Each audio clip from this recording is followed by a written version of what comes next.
Billions of people just living out their lives, oblivious. Unfortunately, no one can be told what the Matrix is. You have to see it for yourself.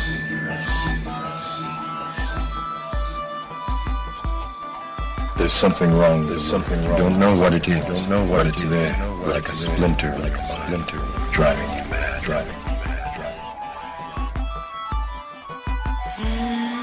Bring the ship up to broadcast depth. We're going in. Taking Neo to see her. See who? The Oracle. Howdy, folks. Welcome aboard, everybody. We're happy you could join us for another episode of what we hope to be, again, some insightful discussion. I'm James Sangster, founder of Houston Ghost Research.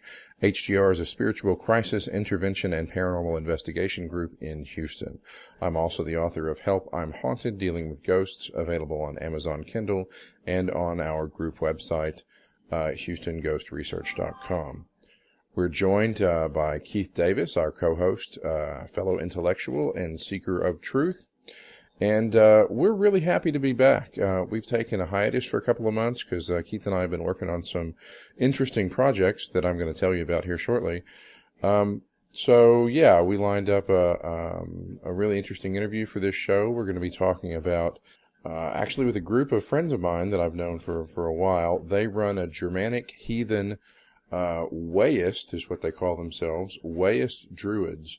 Their organization is known as the Guardians of the Old Ways, and their particular group is called the Congregation of the Ash.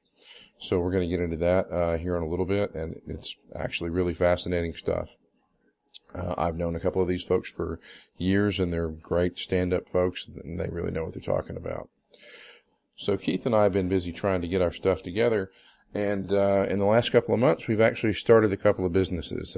These are both actually my businesses. He's working on a couple of other projects that we're going to talk about later, but these folks, or these businesses, are going to be sponsoring the podcast from here on out.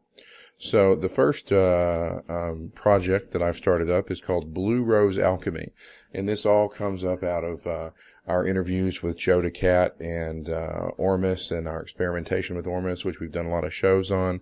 So I decided, since everything has worked out really well with us taking Ormus and my group and family members and friends, I decided I was just going to make this stuff available for everybody who listens, and I've gotten great response from the audience, just really kind of overwhelming. So I wanted to throw this out there, but I'm offering more than just Ormus through the website.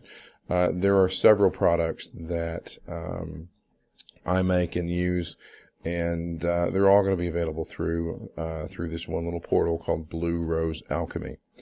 I'm also dumping all of my Ormus research, some how-to, some really, really in-depth how-to tutorials and how to make your own Ormus, if that's your thing and you want to get into it. I give some outstanding equipment recommendations.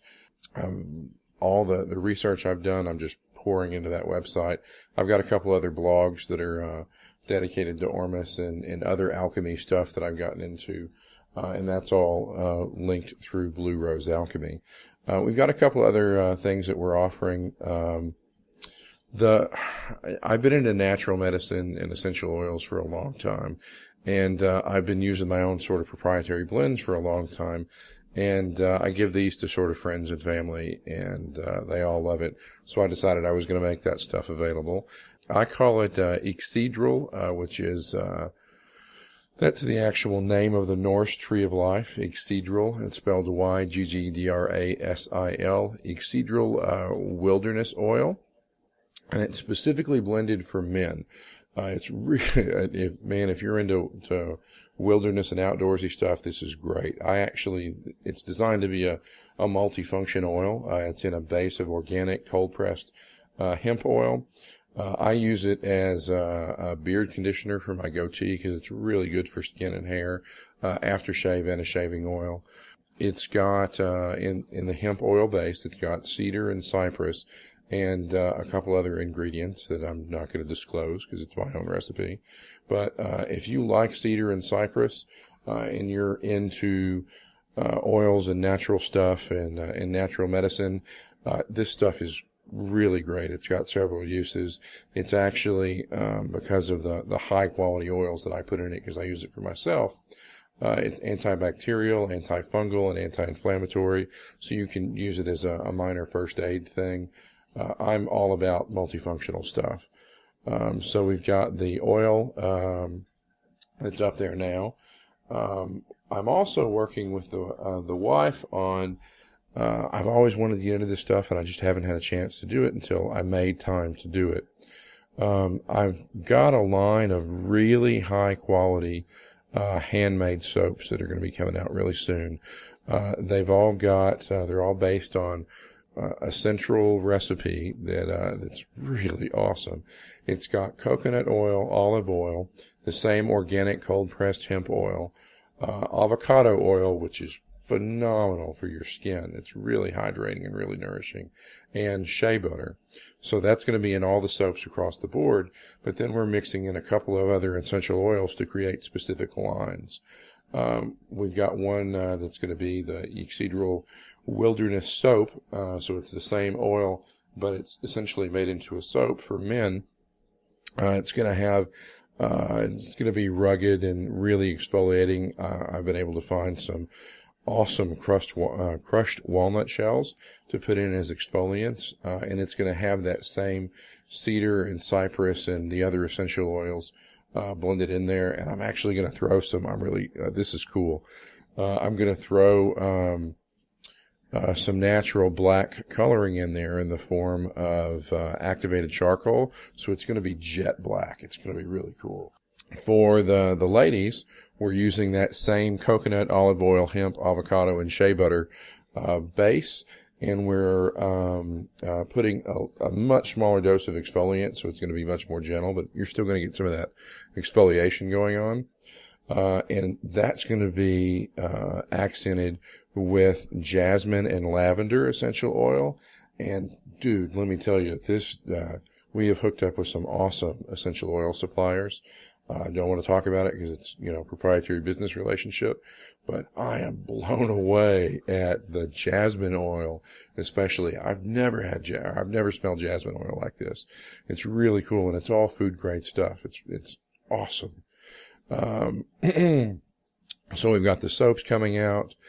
I've also got, and man, I debated on whether I wanted to make this available or not, but I decided I was going to go ahead and move forward with it. So I'm a practicing shaman and self-styled priest. I've been involved in that stuff for a long time, and I handle all of the heavy lifting and ritual cleansing and clearing for our group, Houston Ghost Research. So if we've got a client who's having some real problems, I step in and I handle the clearing and dealing with that entity if it's too much for them to handle. We always believe in coaching them and teaching them to reclaim their own space, but if it's too much for them, I'll step in and do it. So one of my tools that I use for really troublesome, really dark, or really powerful entities is a custom proprietary, I make it myself, hand blend it, resin-based incense that's got some really nice, hard to find resins. The base is frankincense, myrrh, and copal. It's just phenomenal stuff. We call it dropping a bomb. You light just a pinch of this stuff, and it just clears out the whole space. The only entities we've ever seen hang around after we crank up some of this stuff are angelic entities that we've specifically invited there. Everything else, even regular human normal entities, they got to get the hell out of Dodge. This stuff it's a really serious, powerful spiritual tool. And I think it smells great. I burn it sometimes just because I like the way frankincense, myrrh, and copal and the other stuff smells. But it's made available as a spiritual tool. So that's up there. It's a little expensive because of what's in it. It's not cheap for me to make, but it is awesome, awesome stuff. So, I forgot to mention this. So to circle back on the Ormus stuff, I'm going to make some instructional videos. I've actually got an alchemy lab set up in my house now.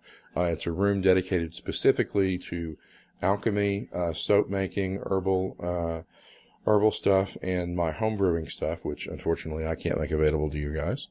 Though I'm working on licensing one of my recipes, and I'm certainly going to talk about that on the show later.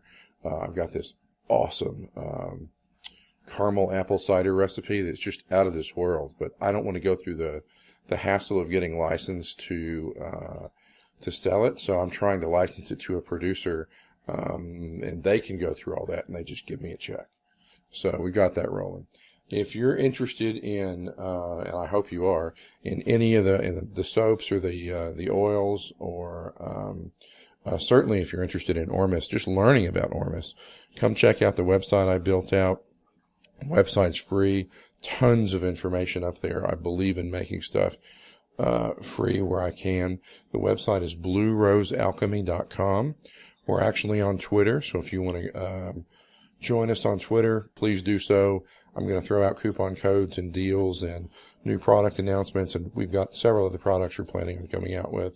Hit us up on Twitter at Blue Rose Alchemy. And we're actually on Facebook too. So Blue Rose Alchemy, just search it on Facebook. Just because I love you guys, I've already set up a discount code that you can use on Blue Rose Alchemy. When you have your cart set up, use the coupon code HCR for Higher Consciousness Radio. That'll give you automatically a 15% discount, and you get free domestic shipping on any orders over $35. And that's just because I love you guys and I love doing this project. I'm really excited. If you can't tell by my voice, I'm going hoarse. I'm really excited to be back doing the podcast with you guys. So that's the first business. We were out for like 6 months, so I didn't just build one.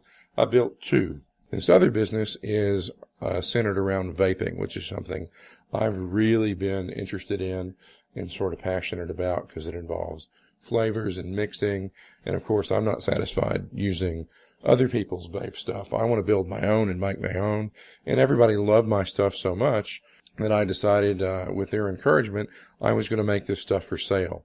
So here's the deal, though. We don't have like apple and cinnamon and pear and white grape or any of that nonsense. You can get those juices through standard blend or through standard vendors. I actually hand blend these right now until we get enough volume to go to a manufacturer. I hand blend this stuff myself. So we've got flavors like, these are some of my favorites.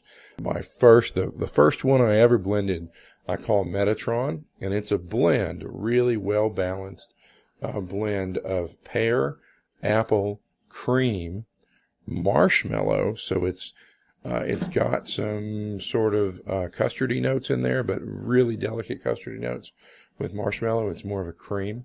So it's got pear, apple, cream, marshmallow, and a hint of what we're calling elvish tea, which is this really delicate, complex base that we're using in several of the vape juices. Oh, it's just phenomenal. So that's Metatron. One of the other ones that's really popular. It's not one of my favorites because I'm not wild about citrus, but it's really popular with people who like citrus. It's called Sun Tzu. It's got passion fruit, mango, and mandarin orange. It took us a while to actually get that blended and balanced to where one wasn't overpowering the other one, but we've got it all worked out. And that's one of our favorite flavors or favorite flavors with some of our customers. This is what's in my vape right now. My personal favorite vape flavor is called 47 Samurai. And it's a simple 2-part blend, really well balanced, with apricot and our elvish tea base. That stuff is phenomenal. I can't vape enough of it. It is really, really cool stuff. So we've got the same deals going for some of our juices, and we've got like 11 or 12 juices now. Those are just some of the favorites I'm hitting because, this is a short podcast. We've got the same deals going, so if you use coupon code HCR, This is exclusively for you guys, exclusively for our listeners. You get 15% off across the board, and you get free domestic shipping for orders over $35. You can find us on at cobaltvaping.com, cobaltvaping.com. Hit us up on Twitter. I literally just like 5 minutes ago made that Twitter account because I didn't realize I didn't have a Cobalt Vaping Twitter. It's at Cobalt Vaping. We're also on Facebook. Hit us up for product announcements and deal codes. And although you guys are getting probably the best deal code I'm going to make for a while. Cobalt Vaping and Blue Rose Alchemy has been keeping me really busy. But we're going to jump into our interview here shortly. We've got 3 folks who are going to be joining Keith and I in the conversation. We're going to be talking again about Germanic, Heathen, Wayist Druids. So they're sort of their own self-styled Druids. They don't like to be referred to as pagans, interestingly enough. They like to be called heathens. Their organization is Guardians of the Old Ways, and their particular group is called the Congregation of the Ash. So our guests are going to be Gloria Lubner. Her titles include Volva, which is, I believe, their equivalent of seer, or a mystic seer, Hexmaster, Gythia. I'm not familiar with that. And she's also considered an Anointed Named bard. Pat Kershaw, who is her partner in crime, she's with her with Gloria everywhere she goes. She's awesome. She's an anointed Ovate in the group, and the head of the group. We're really privileged to have Mari sitting in on the interview. She's going to be joining us. Her name is Mari Cartee, and she is the mother of the Northern Way and head of the order. She's the head of the Guardian of the Old Ways and head of the Congregation of the Ash. You guys can Google Congregation of the Ash. They give out their email info. I'm going to throw some of that stuff up in the show notes. I cannot stress enough how cool these folks are and how privileged I feel to have them on the interview. I did have a heck of a time editing this thing because Mari's audio is really low, so you'll get some sing-song stuff going in the audio. Sorry about that. I did the best I could and edit it out, some pregnant pauses and stuff like that. But it's a great interview. I hope you guys enjoy it. And again, Keith and I are just super ecstatic to be back on the air. And, man, let us hear from you guys. We want to know what's going on. Do you have people you want us to talk to, you want us to interview? What subjects do you want us to dive into? We want to hear back. We've got some great feedback from the audience. Over the first year we had, Higher Consciousness Radio up and online. We want to hear more. Let us know what you want. We've got some interesting shows already lined up. So, yeah, that's the end of the intro. And we'll jump into the interview. You guys enjoy. We try to maintain a really casual atmosphere, so kind of just imagine you're sitting on your back porch, splitting, I would say a bottle of wine, but in our case, it would probably be a case. We already had that. We done did meat. We did margaritas. We're fine. Oh, awesome. Mari? Do with what we are. What? We're Wayist, which tend to be heathen. People see us as pagans, especially the Celts, because we do learn both Celt and Norse ways. Most of us in the priest family come from a long line of what I call the hidden folk. Our people have been heathen forever. The hidden folk. What do you, family line. Mary, what do you mean by hidden folk? Hidden folk? We stayed out of the spotlight. We lived secret. We kept to ourselves. We went underground. Went underground basically to keep our lives clear, keep our ways clear. And in some families, they intermarried so close that they got one trunk and no branches. Did they move to Kentucky? Yeah. A lot of Kentuckians are Wayist. Were. In fact, our main temple was in Kentucky. At Bardstown. At Bardstown, Kentucky. Oh, that's aptly named. Is it named for that reason? Yeah, I think so, although the history books put it a little different. I think it was named after a guy named Brad, or Braid, B-A-I-R-D-S. But they actually have part of the village. It's attached to a Civil War museum there. Oh, okay. I got you. So what's the official name of the group? If you guys were going to introduce, say you were going to go up and give a presentation somewhere, what's the actual name that you refer to your group as from the outside? Guardians of the Old Ways. That's our personal group. We're Wayist.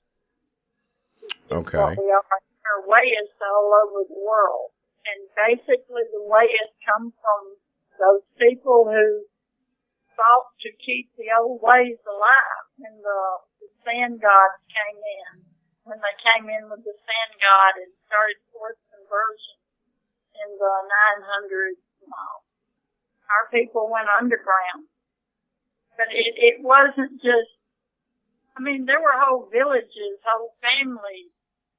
And when the 1600s, some of the families that came to the colonies for religious freedom were those heathens and pagans. And they settled far reaches of Virginia, which was Kentucky and North Carolina and East Tennessee and Northwest Georgia.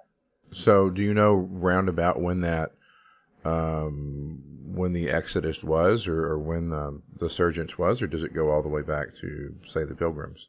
The first one of my family that came over was in 1623, and he was a captain on a schooner.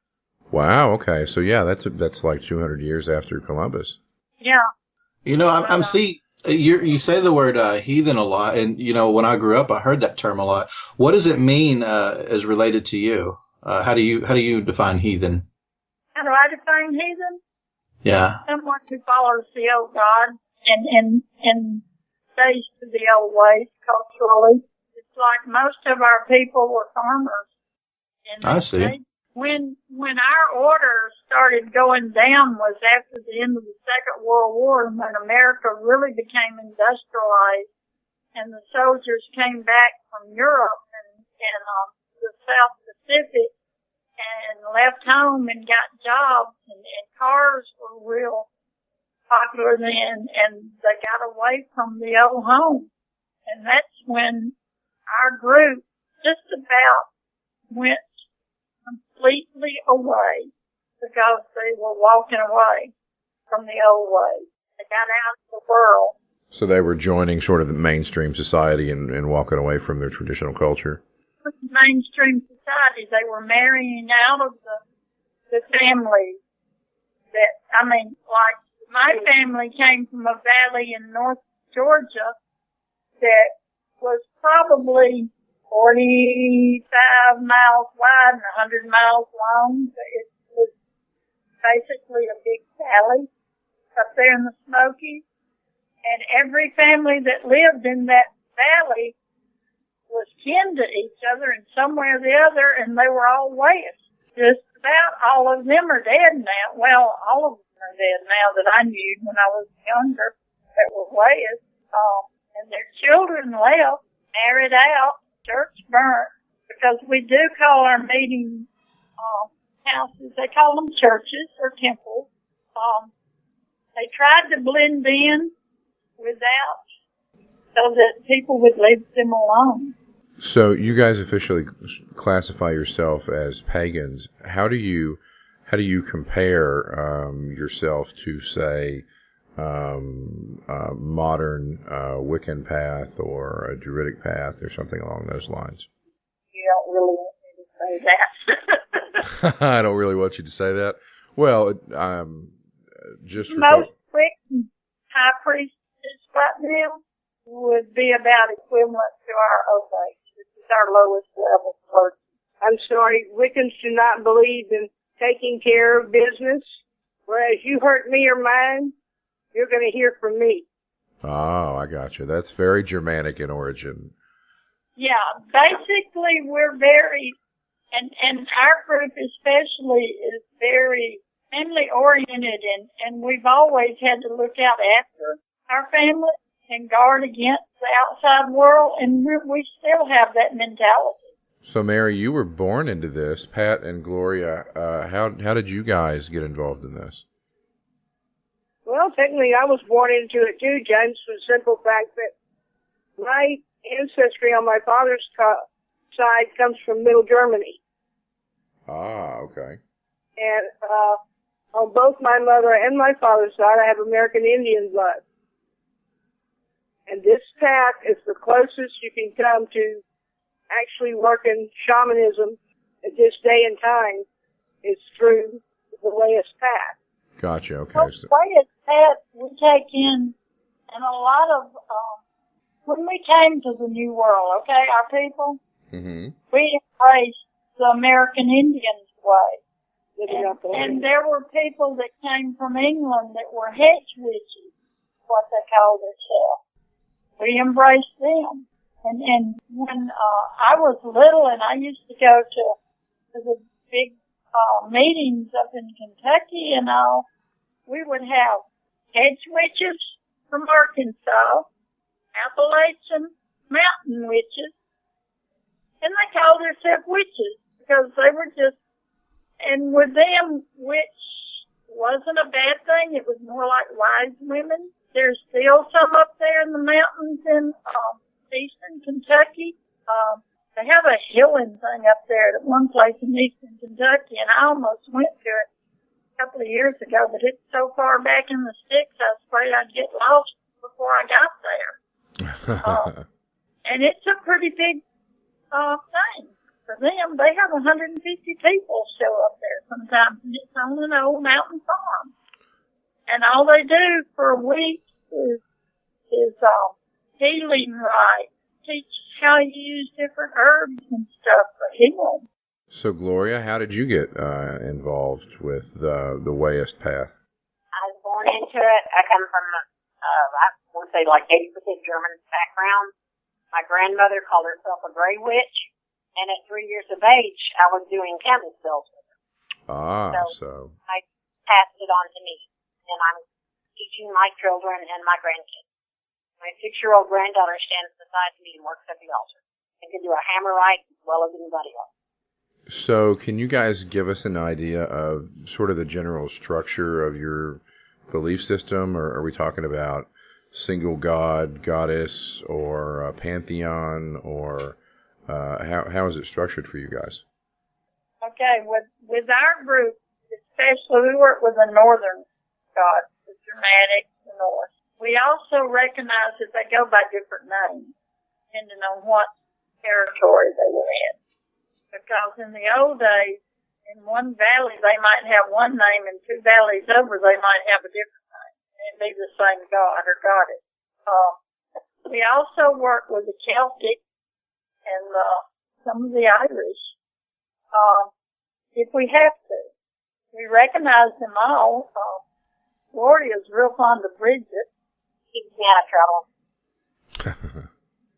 But you have to understand is by the time you get to Gloria's level or my level, we're trained Druids. We're priests. We've been studying for years, and we have to study. I've had to study the Celtic and the Germanic way because we can't. We work with both. I had to learn both, and okay. So we recognize all the gods. It depends on where you come from, which pantheon, and we accept that. Like if somebody comes from Italy or Greece or the Middle East, or India even, they're going to have different gods than us. But we recognize that we probably know something about them and know how they tie into our gods. But we, in general, as Wayist, and this may throw you a loop, believe that all are one. Ah, okay. So they're all sort of representations of the same. Okay. Correct. My kid is that there is one God, but we prefer to call him by his first name. Okay. This aspect represents go by different names. Does that make sense? Yeah, that makes sense to me. It's very reminds me a lot of Carl Jung's, not Carl Jung. Well, some of Carl Jung, but Joseph Campbell's work in comparative mythology, talking about how the same sort of spiritual paths and belief systems surface and are interpreted in different cultures in different ways, but it's essentially the same sort of the same entity involved. Yeah. And in my family, we're a true religion family. I follow the old ways, and Mandy and Tammy follow the Christian way. And mine's the same way. And we honor Jesus. He was a good prophet.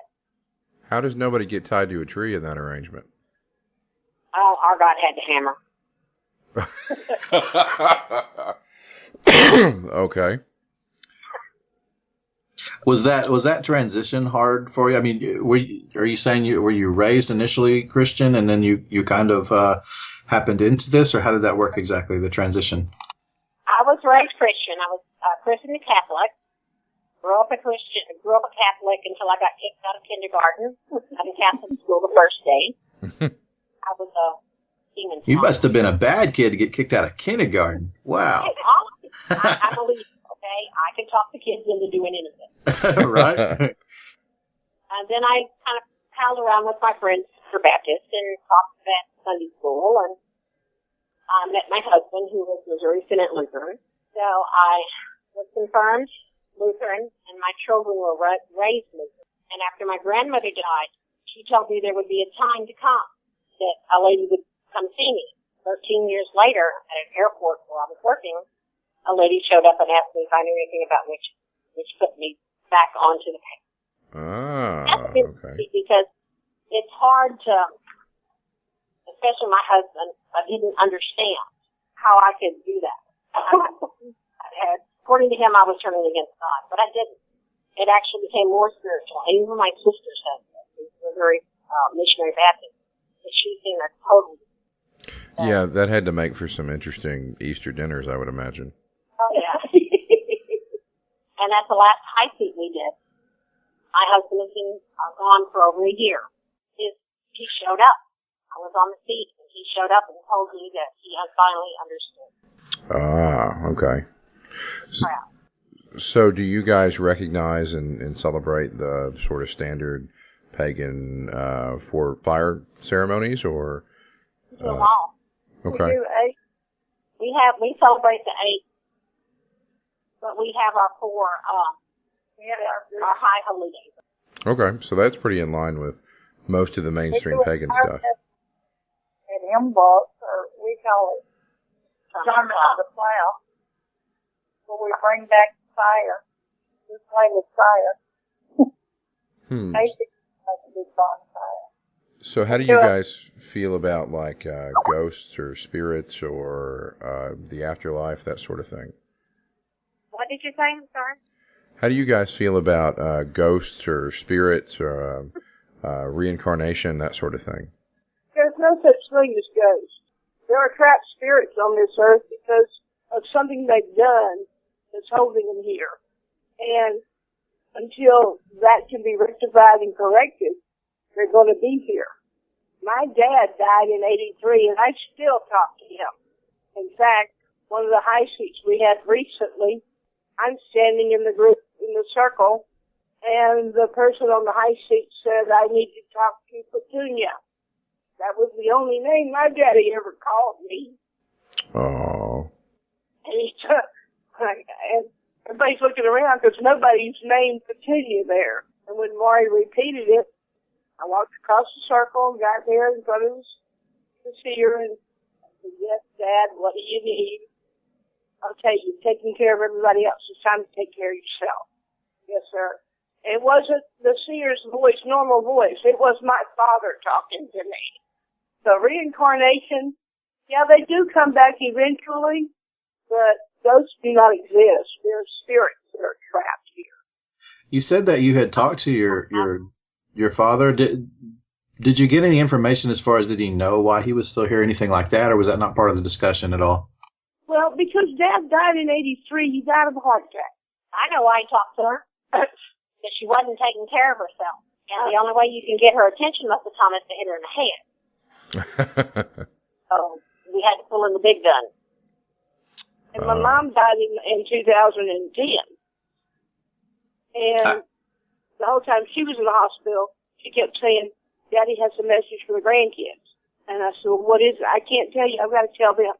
Yes, ma'am. Well, Mother passed, but Daddy came and got her because she was smiling when she passed, and she had stopped moving her feet like she was walking all the time. And she was in the hospital in bed and had been wheelchair bound for a year. Huh. And I called all my sisters and my brother, and I said, Mama's gone. Daddy came and got her. How do you know? I said, she was smiling and she stopped walking. And I didn't even cry at my mom's funeral because I knew Daddy had come and gotten her. I was not worried about her. And he's been with me ever since he passed in 83. He came and talked to a niece of mine in her dreams. She didn't know who he was because she had not been born yet. So you consider those folks spirits, but not ghosts. What, in your mind, what's the difference? They're souls. They're on the other side. Yes. They've already crossed. But they don't leave. But they don't ever leave us, not completely. Ah, okay. Reincarnation? Yes. I have a granddaughter that when she was not even 2, we were at the old temple, and my master said, we'd been talking about reincarnation, and she said, do you believe in it? And I said, yeah, because that little girl playing over there next to it, which was maybe 100 yards away, is my grandmother. He said, how do you know that? And I said, because she has ways just like my grandmother had. It reminds me of my grandmother every time I look at her. I know this is going to sound a little bit odd, but everything on the podcast sounds odd because we talk about all kind of different things. But what are your thoughts on, since you're talking about reincarnation, people coming back in animals or as animals? Because there's a lot of cultures and a lot of religions that believe that you can come back as an animal. What is your guys' view on that? Well, my view is that once you hit the human stage, you don't come back as an animal. Okay, that makes sense. Now, I can't speak for the rest because that's not something we've ever come But about. you can come back as the opposite sex. Well, I could swear my cat is a reincarnation of my grandmother. He looks just like my grandmother, but, hey, cats are weird creatures. Her spirit might be guiding the cat, too. Well, it was her cat, so that could have something to do with it. Well, that explains it. It'd be kind of hard for her to come back as her cat if it was her cat, right? Well, it just seems like her cat, like she's looking at me through her cat, like you're taking care of my cat, right? And, it's like the cat's looking up at me, and I see my grandmother and my cat. It's really freaky. Did your grandmother ever shit in a litter box? Hey, man, I don't know. I wasn't around all the time. Okay. No, but getting back to the reincarnation thing, the master asked me what my grandmother's name was, and I told her. My granddaughter had never heard this name before, and it's not a woman's name. It's a man's name. And the master looked across the yard, and the kids were all playing over there, and this is like 18, 19-month-old baby. And she said, Clyde? And Lexi turned around and said, what? She answered to it. Okay, this is a child that from the time she could walk when we'd go to temple for a ritual, she would be right under the priest's robe, almost tagging along behind them. She had to be at the altar. She had to sit by the priest. And in our group, we allow children the same freedom in the temple that we would an animal or a spirit, because they're innocent. But her idea was to stay right there at the altar and try to help the priest. And she was like 2 years old. She dedicated at 3 to the priesthood. And this was her own will. She's 14 now. She's taking it slow. Gloria's her teacher. When we asked her, what do you want to use for your magical name? She said, Clyde. And I thought, yeah, that's about right. My grandmother, when she died and was the head of our group, her father before her had been the head of the family and the clan, the head of the whole caboodle, head of the whole valley, really. So on her deathbed, she told me that I had to be the one that taught the ways, that I had to be the guardian of the old ways. If I didn't, they would die. I had to teach them to my children. I was 29 years old, not married, no children, had no thoughts of even having children. And 15 years later, I had 3 children. All my children have been raised heathen, just like I was. My grandchildren, and they're all active in our group. That's awesome. None of them are studying to be clergy, except for Lexi, who is taking her own sweet time about it. But we have enough students now that it's not bothering me. Does anyone in the community or any of the churches or anything ever call on your group to do any kind of specific things for them? Yeah. What kind of things do you get asked to do? As Hexmaster, I do the dirty things, the things that have to be done. Like laundry? Huh? Like laundry? What are we talking about? Like taking care of people that care business. Someone went after a friend of ours, 2 friends of ours, and they weren't strong enough to fight it. So they called and asked for the big guns to come out. So when you talk about Hexmaster or Hexing, you guys actually work with ritual magic and that sort of stuff. Yes. We don't practice magic, James. We got it down to an art. We have a group of women we work with, and if one of us isn't strong enough, or 2 of us aren't strong enough, then we call on the rest. And we call them Black Hat Society. And I'll call them and say, all right, this is what we need done. This is what I want you to do. Okay. And everybody chips in and helps. We've handled a lot of things that no one knows about. Because we work behind the scenes. Have you noticed the difference when you guys, I call you guys, it's just because of the way I talk, but when you're together in person, do you notice a difference with that versus whether you're on the phone working on something? Not really, because we're so in tune to each other that a lot of times we don't have to talk. Well, that's why I asked that, because there's a lot of people that work together on stuff like that, a lot that have that same exact experience. It doesn't matter whether they're in person or 1,000 miles away. Right. Correct.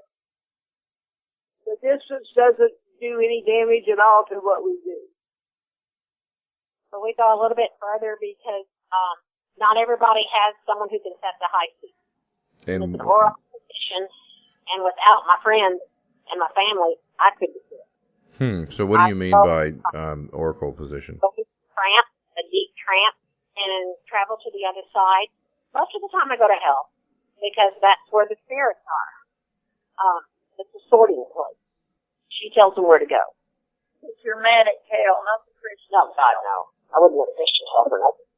The Germanic hell is a goddess. Ah, okay. I find out the answers and bring them back. I don't remember anything. The last thing I usually remember is Mari saying, "Are you ready?" And then I'm gone. Generally, she's channeling somebody. And it can be a deity or has been, we have one. Yeah. Well, you just brought up an interesting point when you were talking about everyone goes to you kind of described it as a purgatory just now, but you called it a hell. Do you think everyone goes to the same place regardless of their religious beliefs, or do you think it matters? Their beliefs matter. I think you go to where you think you're going. Having been on the other side several times, you see what when you die, you actually see what you think you're going to see. You think you're going to go down a long hall with a bright light, that's what's there. I'm a little bit subscribed to that belief too, so I can certainly see how you'd arrive at that. I'm almost convinced of that myself. I've been there. I got kicked out 3 different times. Well, that'll definitely make you sure, won't it? The goddess sent me home. She said, Right. "Take your time. There's too much to do." And so I came back. not liking it because I didn't hurt there. Ah, okay. So was that result of some accident, or was this something that happened in General health problems. In 2003, during the summer, I spent almost all the summer in a hospital. Hmm. And I died 3 different times. No way I can describe it. And they brought me back. Wow.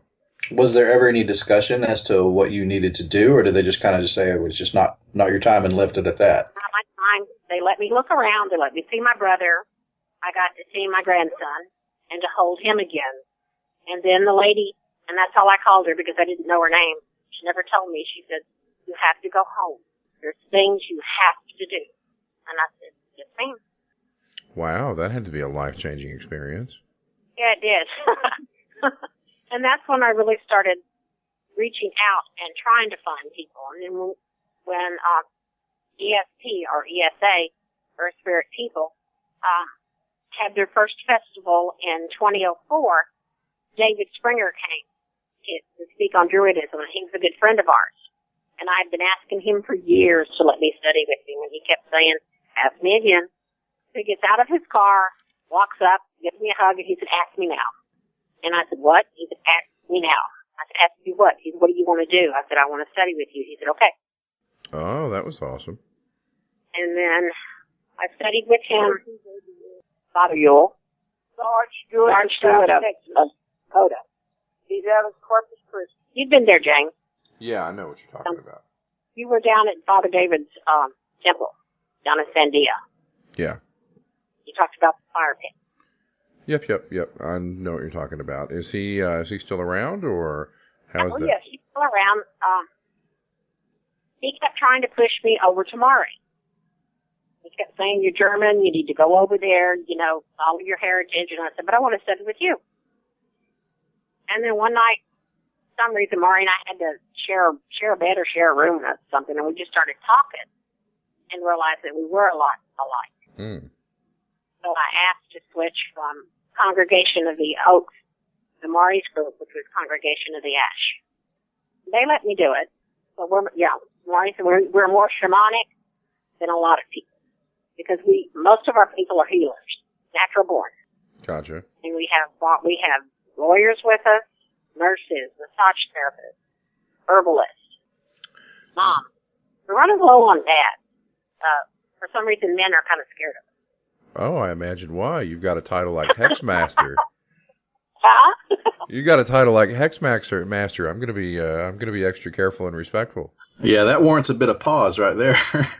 Well, it's not something you take you don't laugh about it a whole lot. People look at you and go, "Well, what do you do?" I said, "Whatever's got to be done." Do I worry about the kickback? No. So you guys don't subscribe to the sort of what is it the Wiccans calling? Yeah, the rule of 3. The read. No, we do not. Well, that's got to make some Wiccan people unhappy. No, I think you can take a hit when you do something, but you have to be willing to take that hit before you do it. You have to really think long and hard about something before you do it, and be willing to pay the price. That makes We sense. don't do it rightly. Now, when they call and ask, I'll put you through the ringer to find out why, what makes you think this. Could you have done anything to have brought this on? And what have they done to try to help themselves? Okay. If they can't answer me, then I give them a little bit of time. 3 days, 3 months, 3 years, whatever. Basically, until they figure it out and come to you. Yes, and by that time I've already started my research. Right. Because I'll go to my guy, say, "What do you think?" Most of the time I say, "Nanny, what do you think? Do we do it?" And there's only been a couple times that there wasn't anything we could do. How does that fit into like traumatic hauntings or dealing with malevolent entities or something along those lines? Is that the kind of business you're talking about handling? We've had to handle that before. We've had people, beings in different places where we've had to go in and literally send them on. But you can't just go in there and just say, "Boom, that's it, go home." They don't do that. You go in and try to find out why. What's going on? How can you fix it? You ask them to leave. And if they don't leave, then you make them leave. And that's not always pretty. Is that a secret sauce, patent pending, trade secret process? Not really, because we kind of said we talk about it before we do it. And I'll go to Mari a lot and Pat and say, this is what I think. Do you think it's going to work? And sometimes they'll change it. They'll say, no, I'd do it this way. And we'll think about it a few more days and come back and do it again. And say, all right. So we don't go on TV like the other people and say, okay, very St. Michael's metal on your property, that it's automatically a demon, because a lot of times it's not. A lot of times it's a lost soul. They don't know they're dead. So do you guys work with any other spiritual entities? I mean, we talked about gods from different cultures, but what about angels and fairies? Fairies, really? Okay, you got to tell me learn me something about fairies. There is an altar in my house that was taken down right before Yule because they rearranged my living room. Do you know how many credit cards and keys have been lost in my house since that altar was taken down? Oh, my daughter really? This weekend. Upset the balance of things a bit. Oh, they don't like it when you take their shinies away. Well, what are they buying with the credit cards? Put chocolate and liquor on their altar. Yes, they love meat. They buy chocolate and liquor with the credit cards? No, you can buy them to give it back to you. Oh, no kidding. You actually got stuff back. I'll give you this if you'll bring back my stuff. Oh, wow. And then you do it, or they'll take it away again. I would imagine. We have a fairy altar set up in our campsite that stays up all the time right outside my tent. Is that to appease them or stave them off, or what's the... No, they know that it's safe to come there. Ah, okay. We have a fairy garden that they live in, and they have, Skittles, Mickey, we have toys in there where they can play with M&M, the M&M toys. They love glitter. Oh, I bet they do love glitter. They have a fairy door. Do they ever make a mess in there, like, shake everything around? And do you ever notice anything like that, or is it pretty much left like it is? Yeah, we had somebody who was going to do it, thought she was doing us a favor, and was weeding our the fairy garden. I didn't know this lady. She said that when she walked in and pulled a weed, something slapped her across the face. Yeah, I imagine. And I said, they didn't know who you were. Messing with their garden. We have guardians all around our camp and all around our temple. We have Celtic warriors, Norse warriors. Mari sent a family friend of theirs. He's over 300 years old. When I first went to do the high seat, she sent Hans to me to be my guardian. And in some of the pictures we have of the high seat, you can actually see the dragons. You can see the warriors with their spears, their swords, standing right behind me. Wow. At one high seat, her brother was standing behind her. So the high seat is that the orc? What? Huh? Is the high seat the oracle ritual? Yes. Okay. And there were also dragon warriors there. How often do you guys... Huh? I'm sorry, I'm not trying to talk over you. Go ahead, darling. One was trying to tell Jimmy he had to leave, and another one says, no, he's not going to leave. That's her brother. I heard it. I was standing to the left of her altar, her high seat, and I heard this warrior tell that Jimmy wasn't going to leave because that was her brother. Okay. Here shows the outline of Jimmy and the three warriors standing behind the high seat. But we didn't know that until we actually looked at the pictures that were taken. So they showed up on the photographs, but nobody saw them there? Nope. Well, that's pretty common in paranormal circles these days. Well, I don't get it. They didn't want him there? Was that it? They were trying to make him leave? They didn't know my brother. Oh, they didn't know him. Oh, okay. And they were there to protect me. And that's why they said he had to leave. And then Hans told them, no, that's my brother. I see. Not going there. So for these high seat rites, you said you go into a trance. Is there any particular substance that helps you do that, or how does that work? I do it without help of anything, except sleep deprivation and fasting. I don't do mushrooms. Don't do alcohol. Don't do the tinctures that you can take. fire spinner can put her in a trance too. I listen to the drums and I watch the spinners. I'm sorry, what was the last thing you said? You don't do the what? I didn't catch that last piece. We don't use any drugs. Yeah, I caught that. But tinctures or anything. Okay, tinctures. That's the part I didn't hear. Tinctures. I gotcha. So the fire spinners are those folks with the cool flaming, twirling chain things, right? Yes. Yeah, they're all over Renaissance fairs and stuff like that. Those guys are awesome. I noticed not many of them have long hair. No. And most of their beards are short. I wonder why. So how does one get involved with your group? If somebody listening wanted to reach out to you guys, do you accept new members, or how does that work? They can call us and we'll meet with them. We'll invite them up to camp or wherever we're at and see how they work out with. We offer classes up here in Red Rock. And they're allowed to come to class. You don't have to join us to be part of it. Are you connected with other groups as well, like other groups like you that are around the country? Or are you kind of private and have your own little niche there? No, we're starting to branch out. We've been called on here lately to come and do different things for at different festivals. We get to go to PUP, which is Pagan Unity Festival in Burns, Tennessee. Oh, okay. Oh, you meet all sorts of people. We're good friends with the Appalachian Witch. He's taught me a lot. Dorothy Morrison comes. What's the other guy's name? Herb Sellers comes. Nicholas and Zant come. A lot of the writers are there. Okay, so you have access to a lot of different people then in the community. Once they get most of us in this path will give you a chance. All right. Because we don't automatically assume that you're out for something. We'll let you hang out then, just like we did, to get to know people. And if you fit in and everything, then usually the people approach us. I've had one lady who is now my student drove me crazy for almost 2 years. Because every time she saw me, can I study? No. Ask me again. There's still some things you need to do. And she's she's already completed her first fire and is working on becoming the second step of her second part of the Ovate. So, yeah, let's talk a little bit about the structure. How does that work? I mean, what are the ranks and what do you have to do to get from one rank to the other?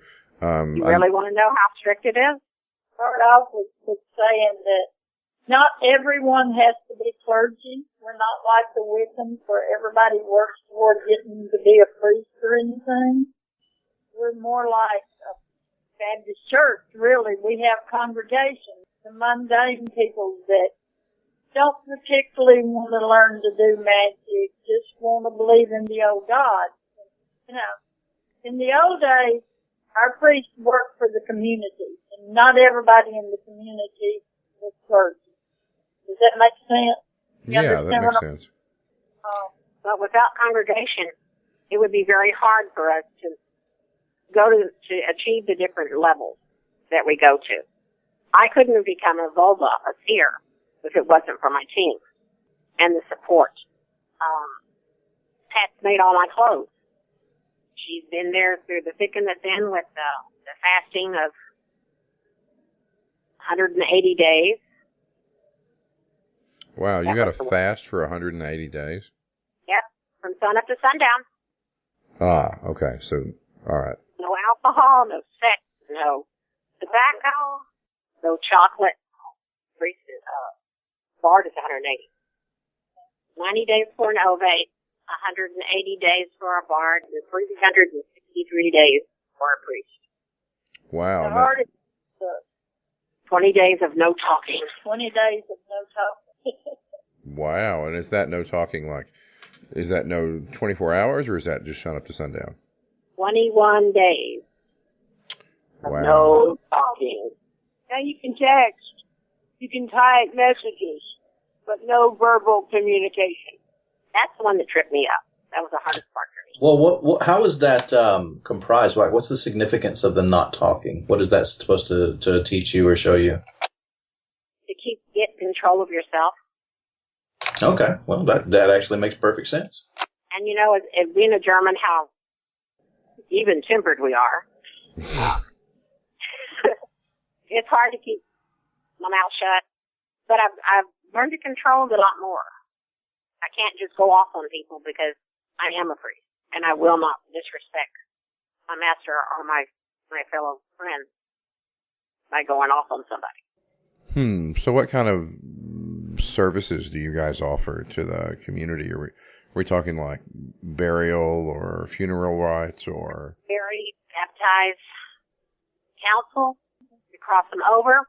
We're there for birth. My student brings them in, I take them out. She wants to be a midwife, and I usually cross people. I cross them, go home. Okay. And it's not people in our community. I had a neighbor who had cancer, colon cancer. He was Catholic. He asked me to cross him, so I did. So rather than in most, organized religions where you have a pastor or something that does everything, it sounds like you all take the responsibility amongst yourselves, and certain people have better expertise for one thing than another. Is that pretty much how it works all around the board? Yeah. I like that model. That seems to fit a lot better. Laurie calls us overachievers. the ones that want to do everything. Gloria, not just a healer, not just a priest, but you want to do the healing. I don't want to be a lawyer because although you have one, I have one Greyhound challenge. But we have our different levels, and we have different colors that you can look at us, and most people can look at us who know us and tell just by what colors we have on what level we are. If we meet people who are of our same path, there's a handshake. When you're talking about the levels, handshake, you'll know what level we are. Oh, okay, about handshake. How many different levels are there? Is there a set number? Is there a specific set out number of levels? 9. Okay. Ovate is 3. It's three different levels. Bard can go all the way up to 3 levels, but we do an over. Priest is 3. Do you have to progress through each one of those, or is it like sort of a branching path? You don't have to become everything. When you get to Ovate, usually by your second level of Ovate, we ask what your specialty is going to be. You got to be a healer. Do you want to be an alchemist? Do you want to be a lawyer?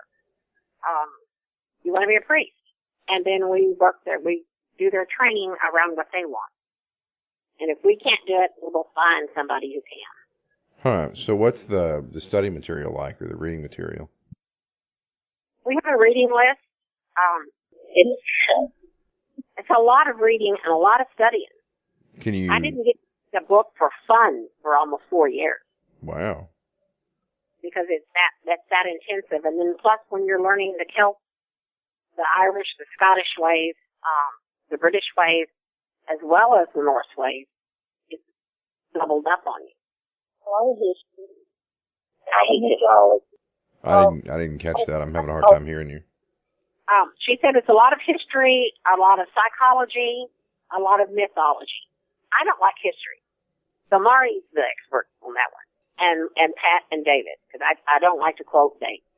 I like mythology. I can tell you about the gods and goddesses and what they do and who's best to go to for this. And I like the healing, so we study. I've learned the herbs and how to make tinctures and how to make potions and mojo bags and things like that.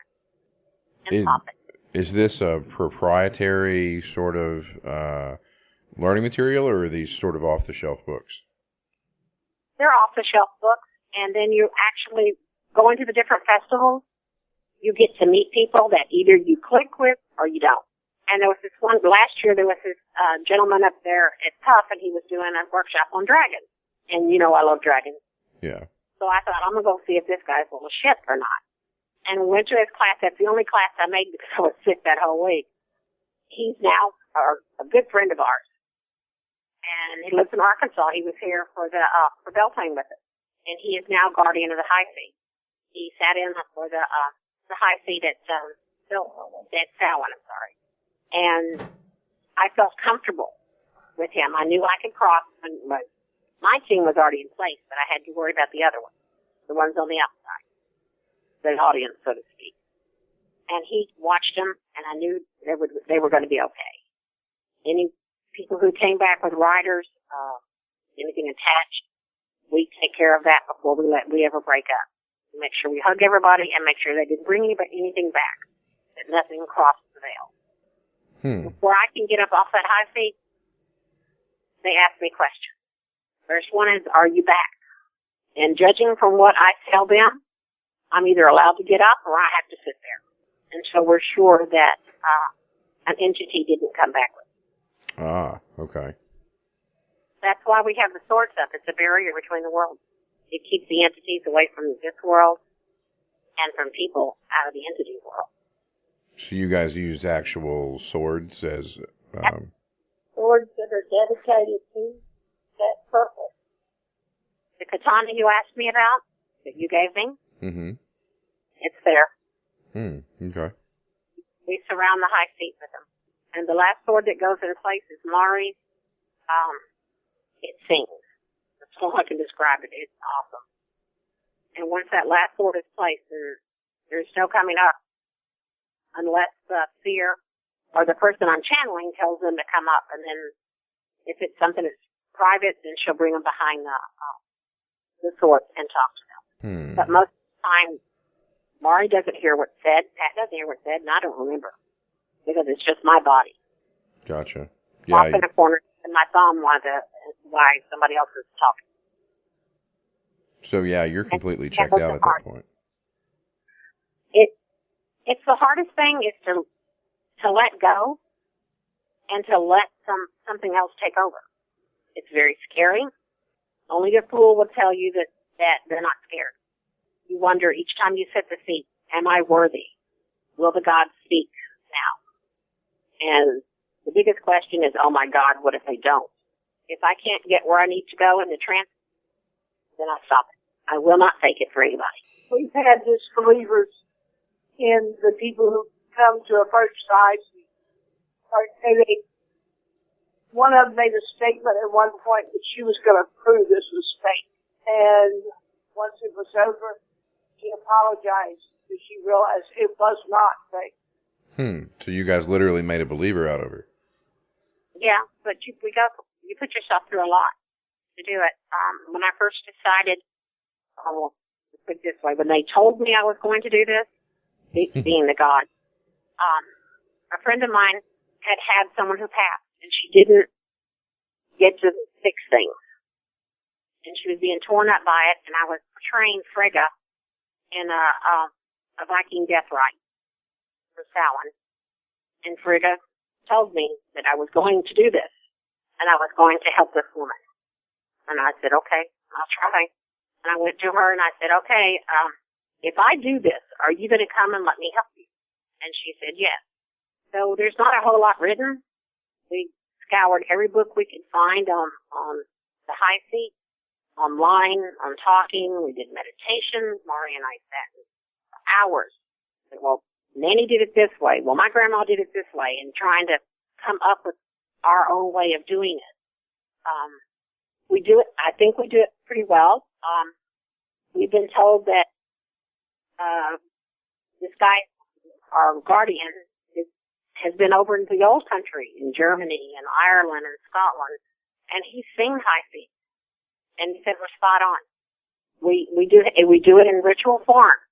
It's not just come up and sit. No, we prepare for it. We set an altar. We fast. Usually, if it's going to be what I consider a heavy one, it's nothing for me to fast from sun up to sundown for 3 or 4 days ahead of time. No meat, no caffeine. No caffeine. Get it all out of my system so that I can channel whoever I need to. Yeah, you lost me at no caffeine. I don't think I could do without the coffee. You know, I'm not a coffee freak, but Dr. Pepper almost got me. Oh, yeah. Set up. And red meat. You don't want any other hormones, any other things in your body. You want it to be like an empty vessel. So do you guys accept distance students, or do they have to be here in South Texas? We have some distance students. We have a couple that are in Kentucky, Tennessee. We have one in Tennessee and one in Louisiana right now. We did have one in Afghanistan in the army, but thank God she came home. Oh. I wanted to ask a question again. I know I asked a little bit about the term heathen earlier, and I want to explain a little bit about why. When I was raised, I know the term heathen was negative to some people because they said, "Oh, well, that's people that don't believe what we believe." So we're gonna say it in a negative aspect. Do you find that a lot of people, when they hear the term heathen, they automatically think of something negative? I mean, obviously they just don't understand the situation. But do you run into that a lot with that term? Used to, but now with the New Age movement, a lot of people realize that heathen just means from the heart. We're attached to the land. We follow the old way. Well, and when I was searching the word, just because I didn't fully understand it, it does say people that followed the ways pre-Christian, before Christianity, basically. And we've been around a lot longer than Christianity. Right. Yeah. If you will study and then read, a lot of the Catholic ways are our ways. We did the bread, cakes, and ale, the blessing. Do you have your own prayers that you say before meals and things like that, or is that just rituals that you don't have? Yes. Well, I know my family does. Before meals, they're taught.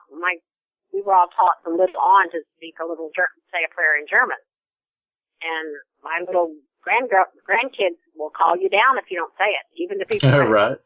Yep.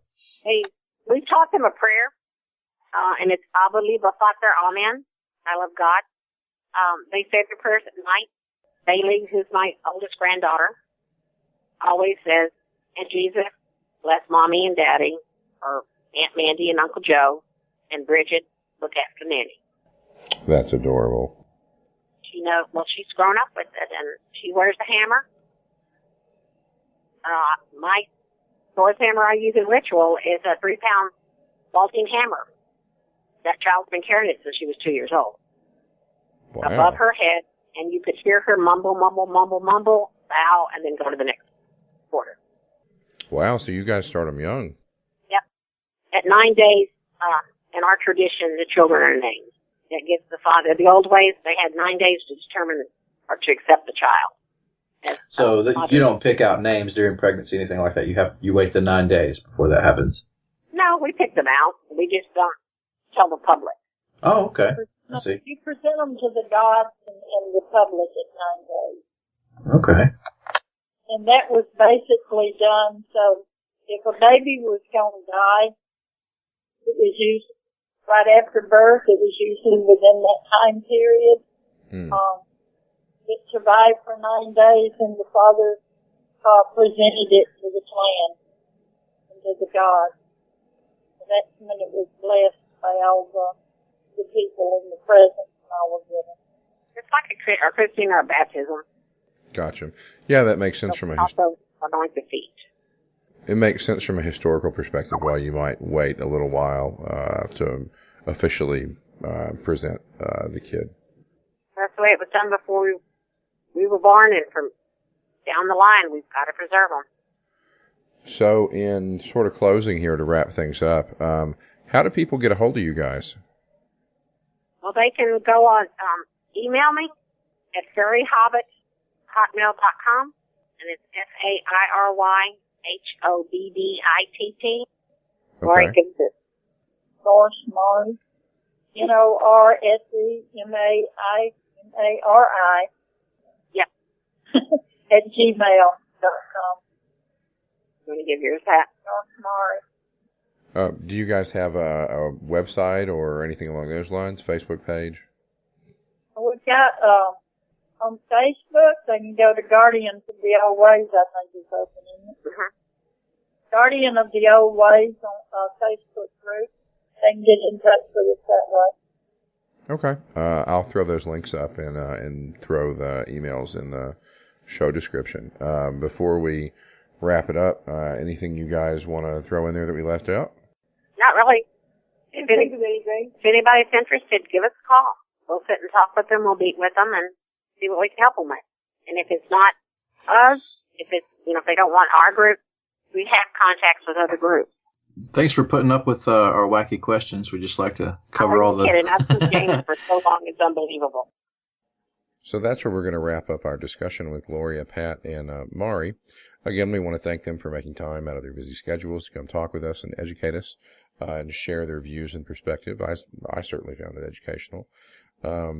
If anyone would like to contact them, you can reach Gloria directly via email. Her email address is fairyhobbit, FAIRYHOBBITT @hotmail.com.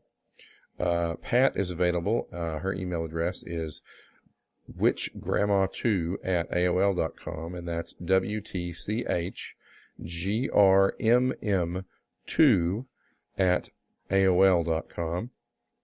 Or you can hook up with the Congregation of the Oaks on Facebook, and you can reach them through that channel. Just search on Facebook the phrase Congregation of the Oaks, and it comes up. It's a private group. You'll have to be admitted, but they're a lot of friendly folks, and you'll dig it. So I want to thank everybody for tuning in. Again, please check out our sponsors, our businesses, cobaltvaping.com, and use the coupon code HCR for 15% off, free shipping over $35. And of course, bluerosealchemy.com, with the same coupon code HCR, for 15% off and free domestic shipping over $35. Want to hear from you guys. Lastly, if you or someone you know is someone we should talk to, someone we should get in contact with, we should get the word out about, please feel free to contact us through our website at higherconsciousnessradio.com. Thanks again for joining us, and we will certainly see you next time. And I promise it won't take 6 months.